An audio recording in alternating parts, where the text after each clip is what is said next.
chain smoke and I say fuck a lot. But I accept myself for the way I am. I accept you too. Viewer discretion advised. The financial wizard must make this small amount of gold grow. Cast your spell quickly. Ipsum, gipsum, nibbly gizzard. Bring forth the world's greatest financial wizard.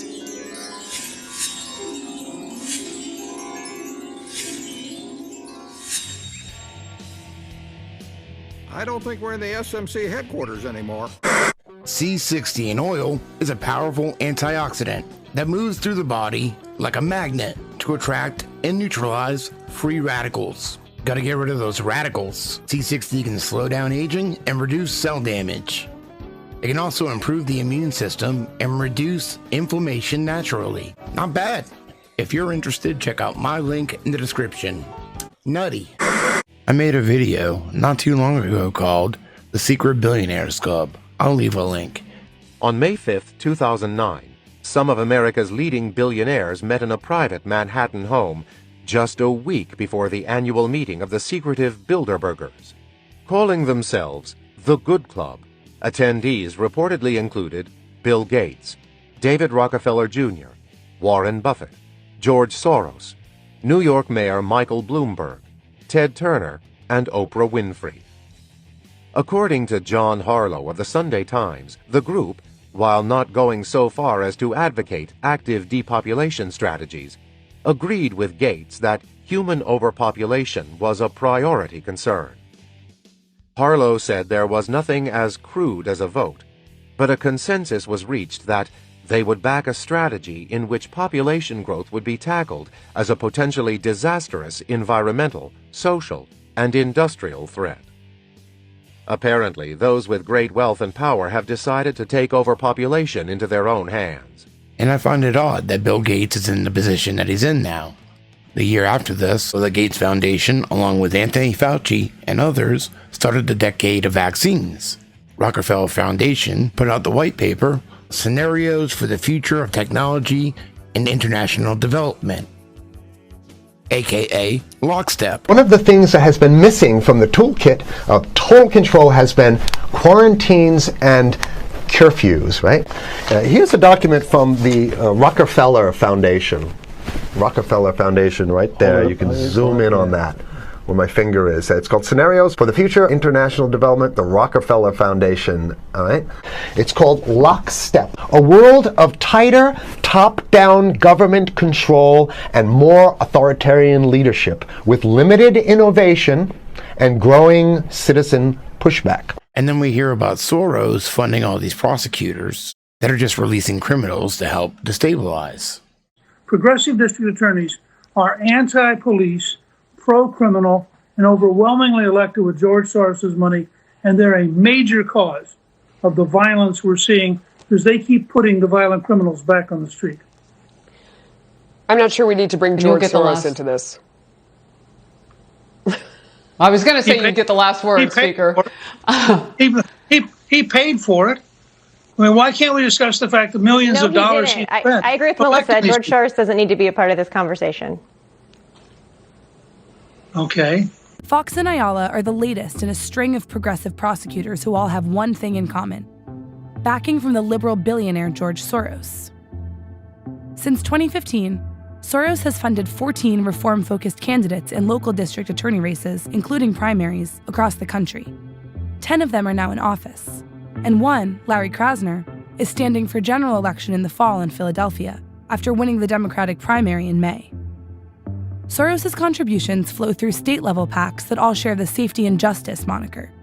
They've ranged from $21,000 in Milwaukee to $1.9 million in Arizona's Maricopa County, which Soros spent in a failed effort to defeat the Republican district attorney.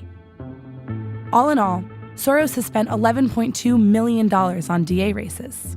And by targeting relatively low-profile races, in which he's typically the largest donor, he's making sure he gets the most bang for the buck. Pfaff says that if Soros wants to make the most impact, he should focus on prosecutors in rural areas, like Mississippi's Scott Colum, to whom Soros gave almost $1 million.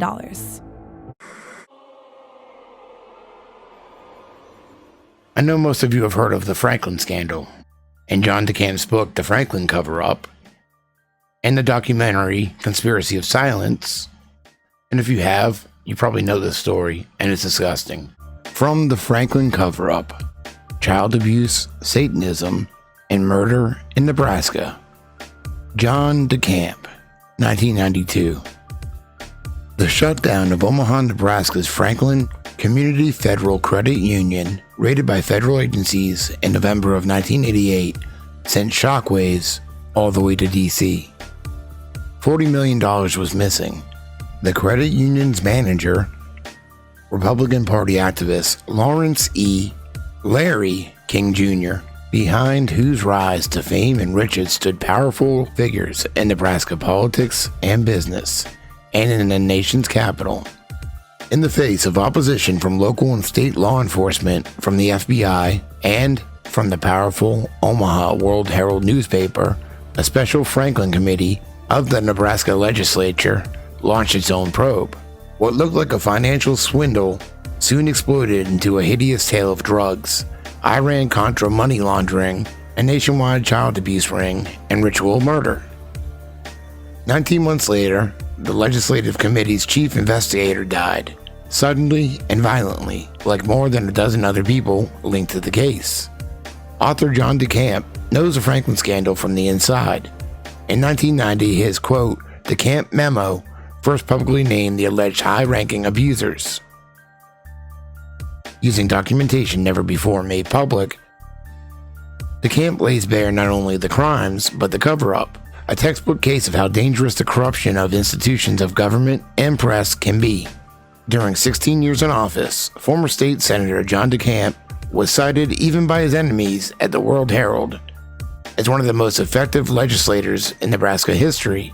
A highly decorated Vietnam War veteran, in 1975, he initiated Operation Baby Lift, which evacuated 2,800 orphaned Vietnamese children. He passed away on July 27, 2017, at the age of 76. But I had no idea that Warren Buffett was all up in the Franklin scandal. No idea. Thank you to whoever pointed me in this direction.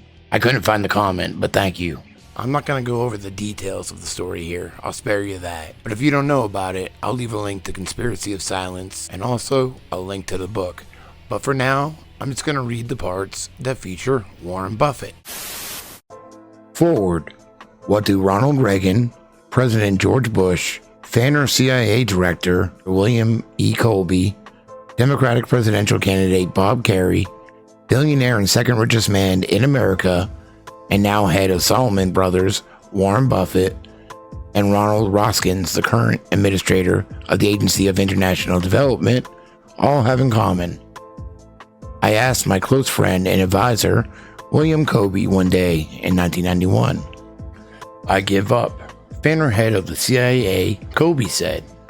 What could that group have in common? 3 things, I replied. All of them a burden at times, for those who have to carry them. The 3 things are me, John DeCamp, a case called Franklin, and a man named Larry King. Among the backers and contacts of Larry King and the Franklin Credit Union, certain standouts deserve special attention.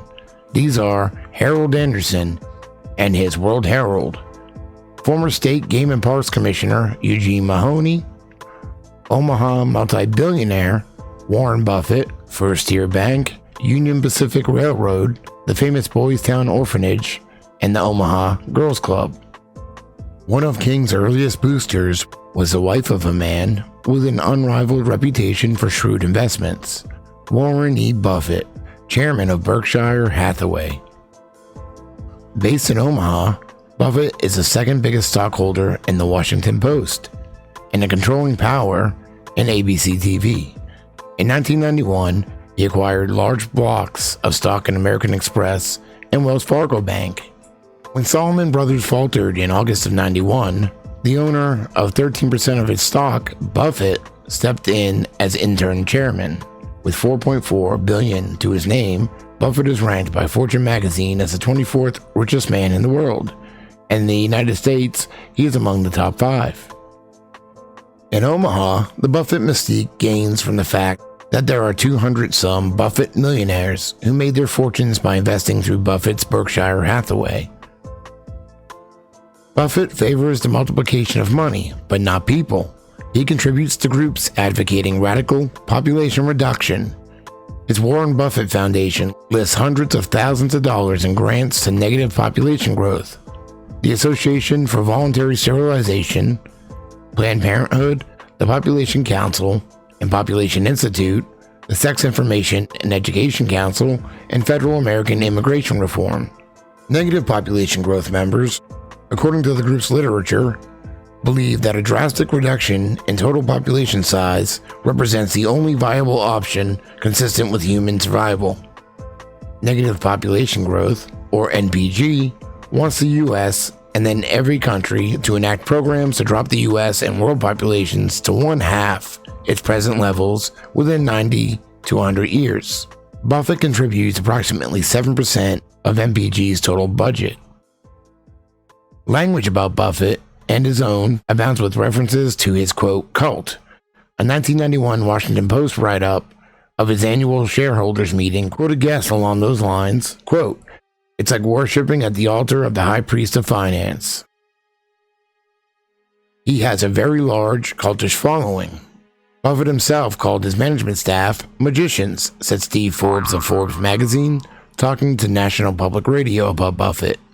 Quote, "He's not Moses, but they read what he says as if it were written on tablets. Buffett's economic forecasts are more listened to than papal encyclicals or the State of the Union message." In 1974, when stocks were at a low, Buffett told Forbes he felt, quote, "like a sex maniac in a harem, wanting to buy." On November 8, 1991, the Wall Street Journal trumpeted in a 2-page spread on Buffett as, quote, "the Oracle of Omaha." That is, quote, "folksy image belies a killer instinct." Backing from Buffett's socialite wife, Susie, came early in the rise of Larry King. Susie Buffett was a volunteer at the credit union in its early days. According to the Lincoln Journal-Star of March 19, 1989, King liked to tell the story of a woman coming to the credit union to see him and being told to return at 7 the next morning because he was so busy. The woman was Susie Buffett, wife of billionaire Warren Buffett, and she did come back to offer her help at the credit union. For years, it has been part of Larry King lore in Omaha that the Buffetts hosted a 10th wedding anniversary party for him and Alice. James Traub's December 1991 Gentleman's Quarterly article served as a platform for Warren Buffett to deny he had a role in that affair, and to insinuate that perhaps the party never happened. Quote, in 1978, King asked Susan Buffett if she would be willing to host his and Alice's 10th anniversary party at her house. Susan said yes, but her husband said no.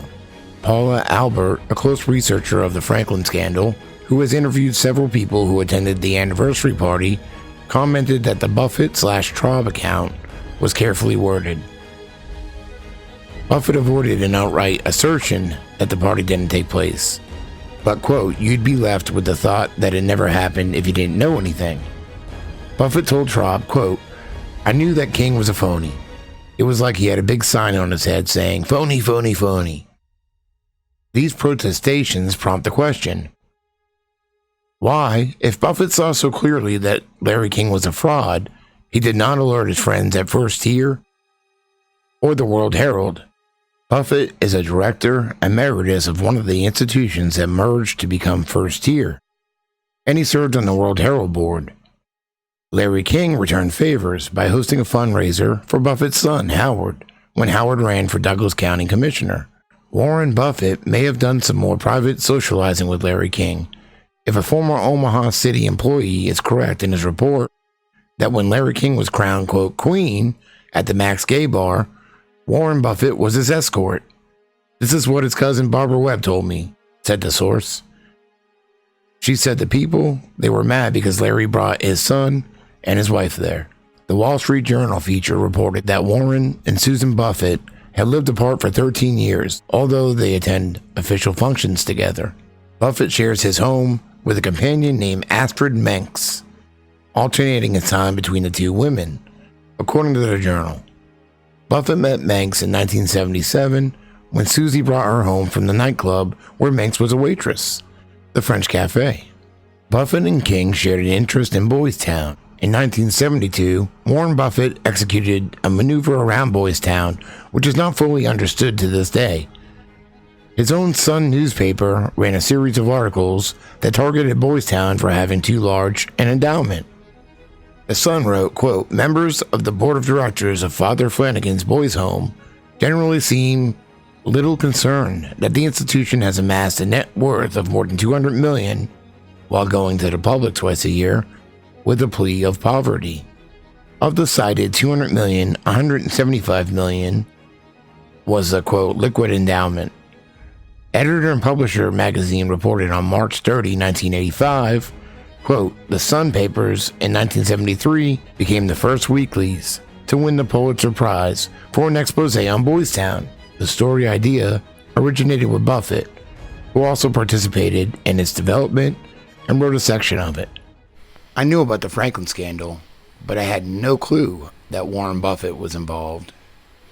Because when I covered it almost 3 years ago, I didn't know who the hell he was.